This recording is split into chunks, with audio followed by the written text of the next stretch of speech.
మగవాడు పెళ్ళెందుకు చేసుకుంటాడు? ఒక్కసారి నిదానంగా కూర్చుని ఆలోచించి చెప్పండి.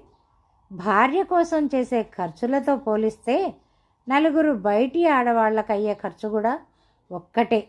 అయినా సరే మగవాడు పెళ్ళి చేసుకుంటాడు. పెళ్ళికి లక్షల ఖర్చు చేస్తాడు. తన శక్తికి మించిన భార్య కోరికలను పూర్తి చేస్తాడు. ఆమె కోసం ఇల్లు చూస్తాడు. ఆమె విశ్రాంతి కోసం అన్నీ అమరుస్తాడు. ఎండలో మండుతాడు. కష్టంలో రగిలిపోతాడు.